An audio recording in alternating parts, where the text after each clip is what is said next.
The war hadn't started yet, but the galaxy already thought it knew the ending. On the central feed of the Galactic News Network, a polished Zelithy anchor spoke with the slow certainty of someone reading a verdict.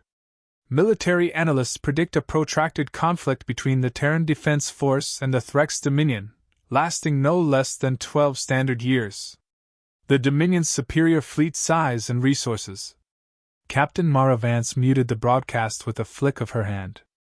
The war room of the Terran Defense Force headquarters fell silent, except for the hum of the tactical display. On it, crimson icons representing Threx capital ships swarmed toward a single blue dot labeled Icarus Prime. Above them, the words projected conflict timeline, 12 years glowed in sterile font. She erased the number with a single swipe. Wishful thinking? Her executive officer, Lieutenant Rourke, asked from her left. Correction, she replied. We're not giving them 12 years. The briefing had drawn every ranking officer in orbit. Admiral Chow stood at the head of the table, arms folded. His expression carried the weight of too many unwinnable wars. The Threx are deploying a full Dominion armada, Chow began. 1,240 capital ships. Our total. He glanced at the figures, almost apologetically. 98. A ripple went through the room. Chow continued. Their doctrine hasn't changed in centuries. They arrive, declare war in a 17-minute ritual, blockade the target world, then grind it down. They're patient. We are not.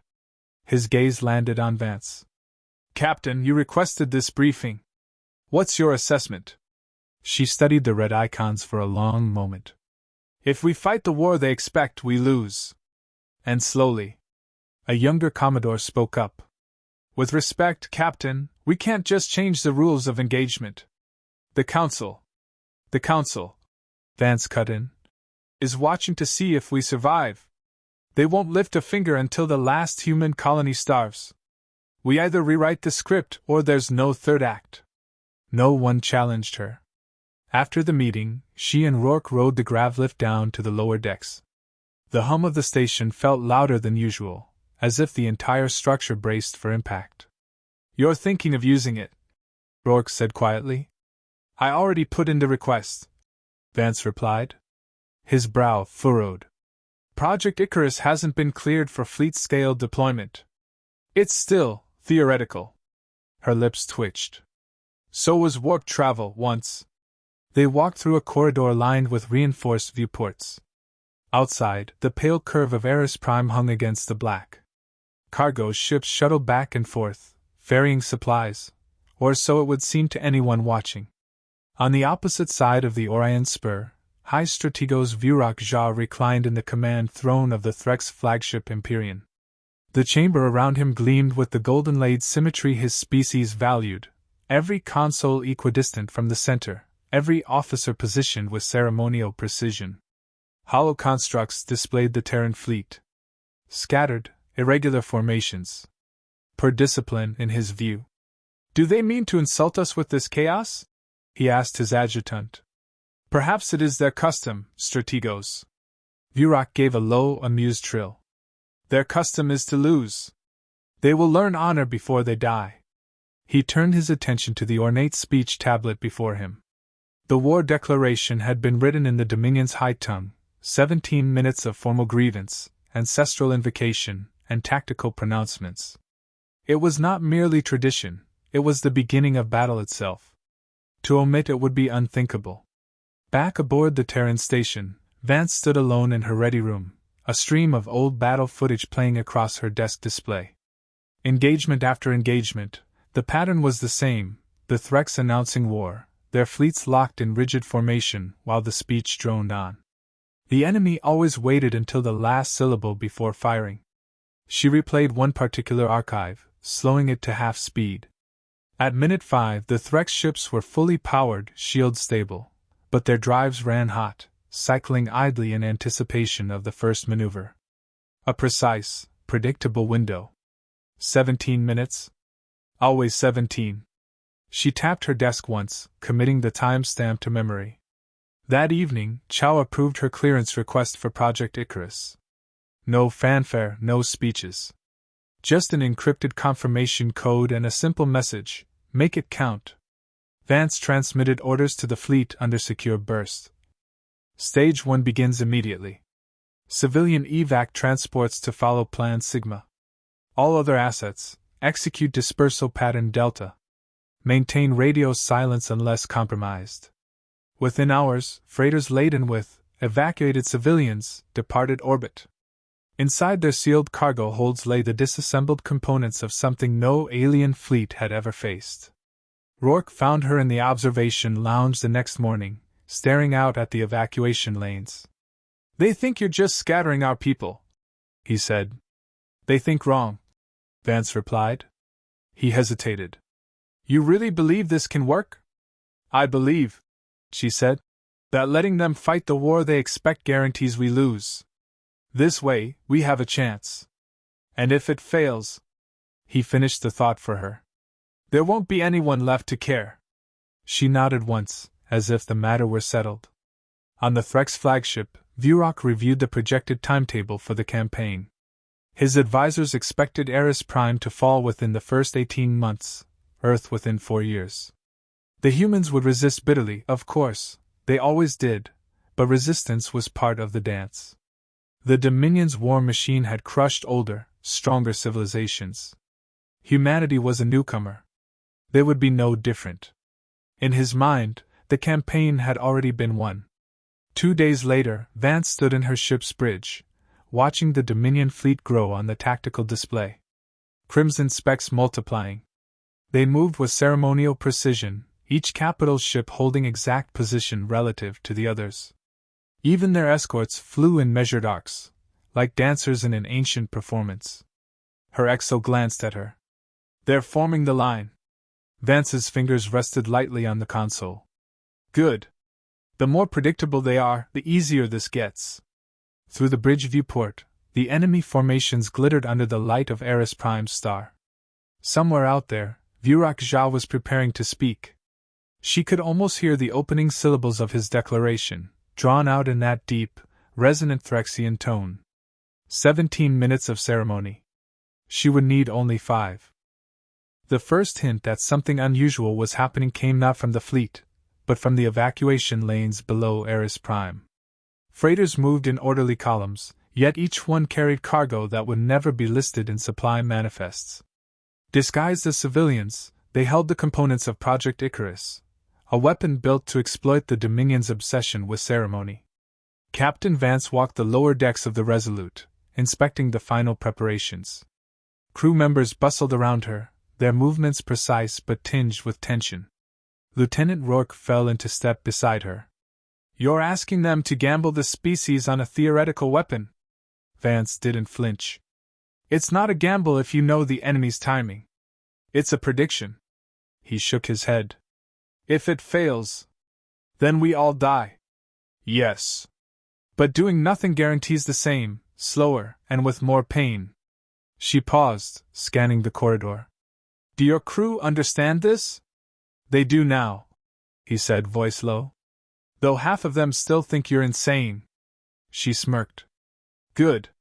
Let them think that. Madness is invisible until it strikes."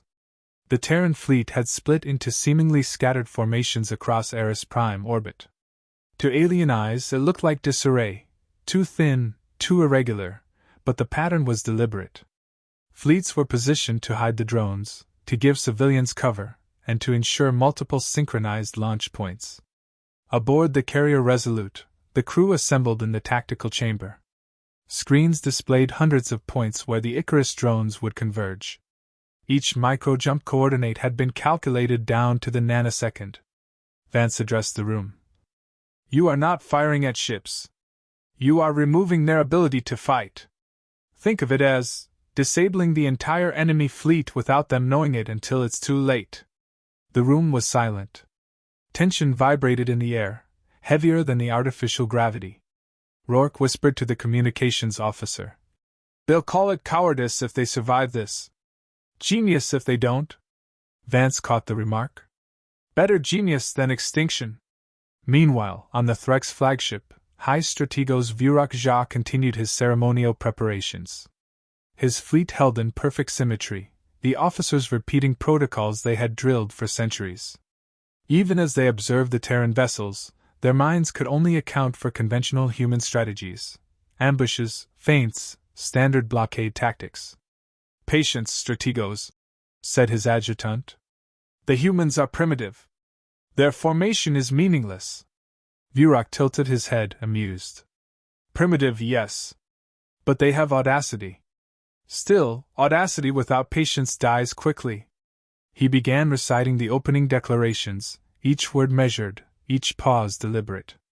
17 minutes, as tradition demanded. Back on the Resolute, Vance's hands hovered over the launch console.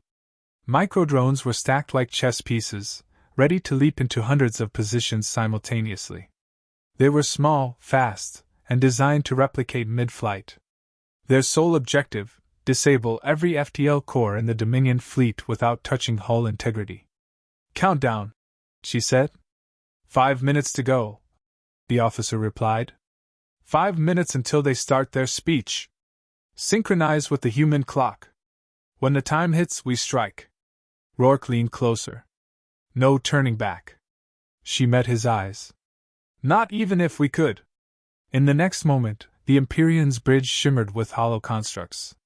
Vurak's voice echoed over channels, formal, commanding, confident. The speech had begun. On his face, pride and arrogance intertwined. Every officer in formation recited parts with him, their voices harmonizing into the Dominion's signature resonance, a sound intended to intimidate. Unseen by Vurak, the Terran fleet held its positions. Systems were quiet, drones in stealth mode, sensors locked on the enemy FTL cores. Every operator knew their role. Every microsecond mattered. Vance whispered, "Mark." The tactical officer nodded. Fingers hovered over the activation keys. "Go," she said. In an instant, the Icarus drones leapt from hiding, making hundreds of micro-jumps in perfect synchrony. They penetrated the gaps between Threx ships, invisible and undetectable to conventional sensors. Comms channels erupted. "Drive cores offline! Containment breach in Sector 14! Impossible! Our FTL reactors are failing simultaneously!" Vurak froze mid-sentence. His speech, planned and rehearsed, shattered under the weight of malfunction reports. Panic spread slowly at first, then cascaded. Officers shouted in disbelief. Systems overload alarms blared. The ceremonial rhythm had been the Threx's greatest strength. In 5 minutes, it became their vulnerability. Vance's bridge remained calm. Crew members focused, monitoring every drone cluster, making minor course corrections. No ship was fired upon, no hull breached, yet the Dominion fleet could neither retreat nor advance. Rourke exhaled. "They're frozen." "They're human," Vance corrected. "And very fast learners." One drone cluster reported an unexpected feedback loop. "Re-entry successful. All target FTL cores disabled." "Repeat, all cores disabled." The room erupted in quiet cheers. Not the loud, triumphant kind, too early for that, but the steady, focused satisfaction of survival combined with victory. On the Empyrean, Vurak's pride fractured. Reports kept coming, sector after sector, every FTL drive offline. The predictable pattern of their war had been weaponized against them. "Impossible," he muttered. "Every counter fails." His adjutant, voice shaking, said, "Strategos, perhaps, we underestimated them." Vurak's eyes narrowed. For the first time, the weight of uncertainty touched him. He realized the humans had not fought by their rules. They had ignored the ritual, bypassed the doctrine, and struck where no Threx mind could predict. Back in orbit, Vance monitored the spread of success. Drones hovered silently, redundant replication systems ensuring no FTL core would reboot. Not a single Threx ship moved. For the first time in centuries, the Dominion fleet was powerless. She exhaled, but her face remained impassive. "Phase 1 complete. Await further instructions. Maintain readiness." Rourke leaned closer, voice barely audible. "They'll call it luck if they survive." Vance's eyes gleamed with quiet certainty. Not luck. Human ingenuity. That's the part they'll never understand. Below, Eris Prime continued its evacuation schedule, untouched by war. Above, the Dominion fleet drifted like frozen statues, unable to react, unaware that the war had already been lost before it began. 5 minutes. That was all it took. The Dominion fleet hung frozen above Eris Prime like a frozen storm. Crimson lights blinked in steady pulses, but the ships did not move. Every FTL drive, every tactical thruster, every jump coil rendered inert by invisible forces. The Threx, masters of patience and ceremony, had become statues in orbit. Captain Mara Vance stood on the bridge of the Resolute, eyes scanning the tactical display. Hundreds of enemy vessels, fully intact, fully powered, but utterly immobilized. She allowed herself a brief, controlled smile. "Status report," she said. Lieutenant Rourke stepped forward. "Every FTL core confirmed offline. Drones maintaining positions. No detectable countermeasures engaged." Vance nodded. "Good. Keep them that way. No movement. No mistakes." The comm channels suddenly lit up. Not from the humans, but from the Dominion fleet. Panic trembled in the resonant Threxian voices, fractured orders echoing across the network. "Empyrean to all sectors. Restore drive cores. Confirm status. Sector 12, reactor unresponsive. Cannot maneuver. Containment protocols failing. We cannot move." Virok Jha's voice boomed, still dignified but strained. "What trick is this? Every protocol, every calculation, and yet they are still alive." Vance leaned over the console and keyed a secure broadcast. Her tone was calm, precise, delivered in perfect Threxian dialect. "This war is over. You cannot fight. Withdraw immediately, and no further action will be taken against your fleet." The message repeated itself throughout the Dominion network, overriding ceremonial channels. Officers on every immobilized vessel hesitated, confusion rippling across decks. Rourke whispered, incredulous. "You just told them to surrender, before they even attacked." Vance didn't smile. "I didn't tell them anything. I removed the choice entirely." Inside the Empyrean, Virok ran simulations faster than any human could perceive. Every countermeasure, every contingency, every possible tactic, dead ends. Nothing could restore mobility. His advisors looked at him with eyes wide, tremors in their mandibles betraying fear. "Strategos," one said, voice barely audible. "They have bypassed our defenses without firing a shot." "How?"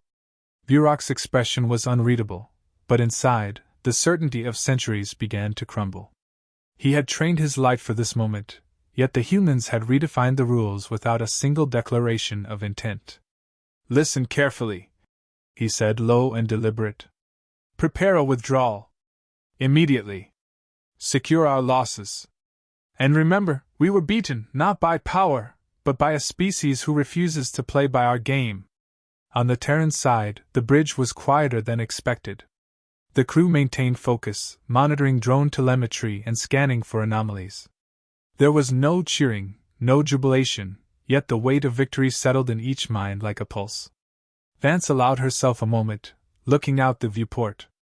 Eris Prime spun beneath them, untouched, silent, and ready to breathe freely once more.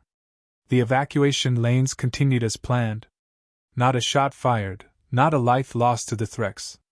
Rourke finally exhaled. 5 minutes, that's all it took.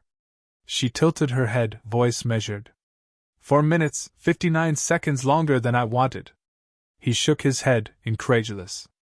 "You don't even sound human right now." "I am," she replied. "But humans do strange things when survival is at stake. We don't wait for tradition. We make our own rules." The drones hovered silently, thousands of them drifting in calculated formations around the immobilized fleet. They were inert now, their work complete, yet their presence served as a warning. Any attempt to restart engines would trigger instant deactivation.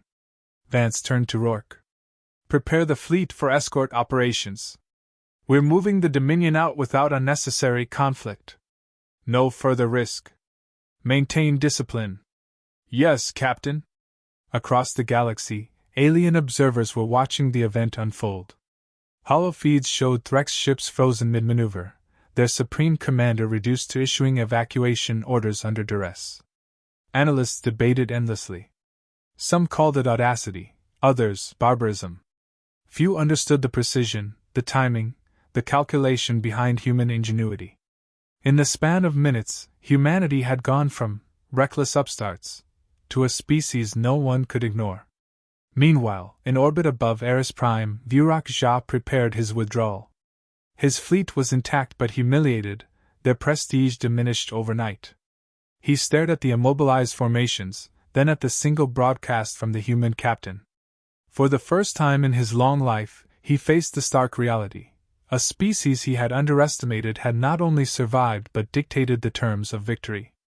"Send orders," he said quietly. "Withdraw. And never underestimate humans again." Back on the Resolute, Vance watched the Dominion begin to drift away, guided by automated tow protocols. There was no celebration, only the steady pulse of relief and awareness of the stakes they had just navigated. The galaxy would remember this, but in her mind, the work was not done. Rourke approached, leaning on the console. "They'll call it luck, audacity, divine favor. They'll never admit we planned it down to the last microsecond." She allowed herself a faint smile. "Let them believe what they must. Humans don't fight for recognition. We fight to survive, and to ensure no one else ever underestimates us again." The Dominion fleet faded into the void, humiliated but unscathed. In the aftermath, the Galactic Council would scramble to understand how a species so young in interstellar politics could execute a strike so decisive and precise. Analysts would dissect the operation for decades. But aboard the Resolute, the crew had no time for accolades. They had seen the edge of extinction and stepped back from it, intact.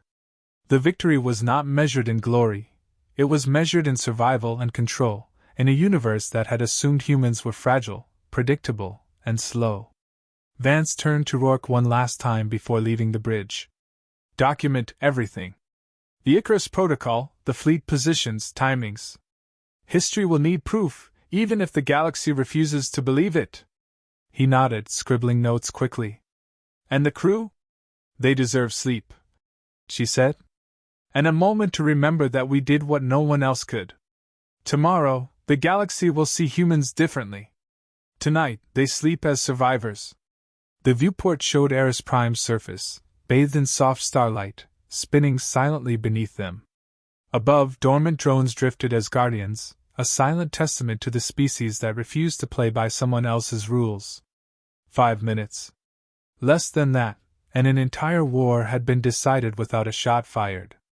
Mara Vance allowed herself a long, steady breath.